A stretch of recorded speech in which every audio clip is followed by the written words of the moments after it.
Welcome back to Christian World News. The war-torn African nation of Sudan is on the verge of a humanitarian crisis. 1 year since civil war broke out, nearly 18 million people, including 14 million children, face hunger. 8 million people are displaced, and thousands of schools and hospitals are out of operation. Sudan's tiny Christian community has been hit hard. More than 150 churches have been destroyed, and many missionaries and other workers forced to flee the communities they serve. Tina Ramirez is founder and president of Hardwired Global, a group that serves the church in Sudan. She joins me now for more. Tina, great to have you back on the broadcast. Can you describe the conditions right now in Sudan?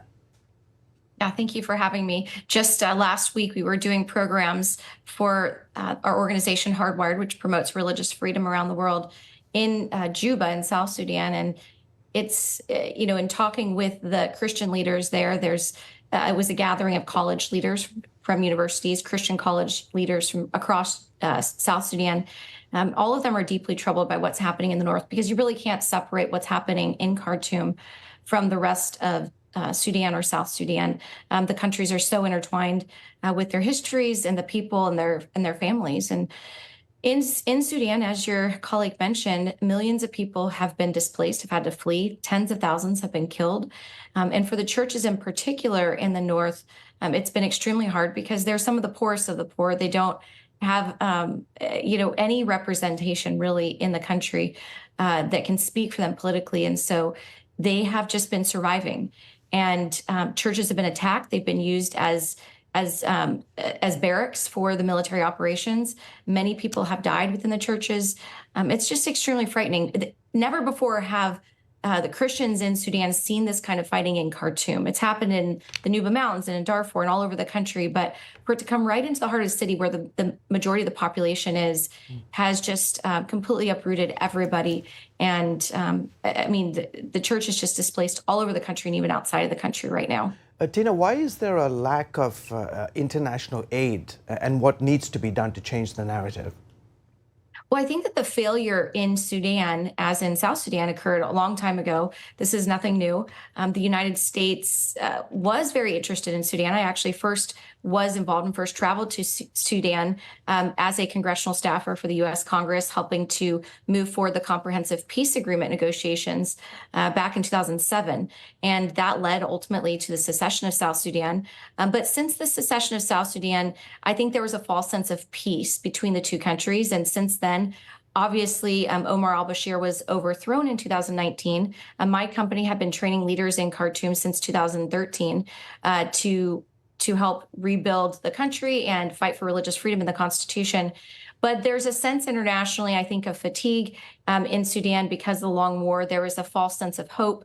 Unfortunately, there's this misnomer that somehow just because you have an election, you're somehow now a democracy, and that's just not the case. And military rulers and strongmen, with them in power, there's never going to be peace. And so working and trying to negotiate them has always been a failure of foreign policy, both for the United States and around the world.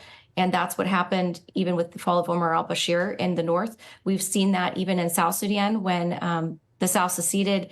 It devolved into a civil war, into chaos. This idea that you can transition from military rule to civilian rule is something that we need to reconsider and really take seriously, because the people of Sudan are suffering now.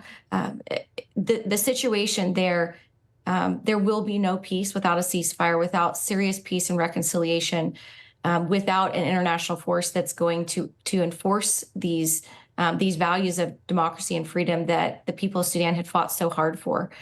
So It's very tenuous right now. Yeah, real quickly, I know this is not a war between Muslims and Christians. Primarily, it's between Muslims and Muslims, but Christians have really taken a beating. You said about 150 churches. Why are they targeting Christians, real quickly?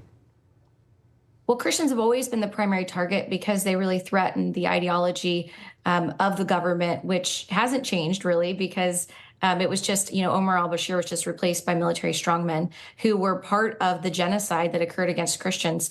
Over 2 million Christians were killed just in the south alone, and compare that to a couple 100,000 Muslims in Darfur. So people often, I think, because of the situation in Darfur that's gotten so much attention, forget that it was 10 times as many Christians that were targeted and killed by the RSF, by this Darfur militia that's now trying to vie for power in the country. So Christians are a public enemy to the government. They always have been. They're seen as a threat because of the just the military leaders that are Islamist and want to destroy them and see them as their power. Yeah, Tina, sorry, we have to cut you short there. Thank you so much for coming on the broadcast. Thank you for having me. You're welcome.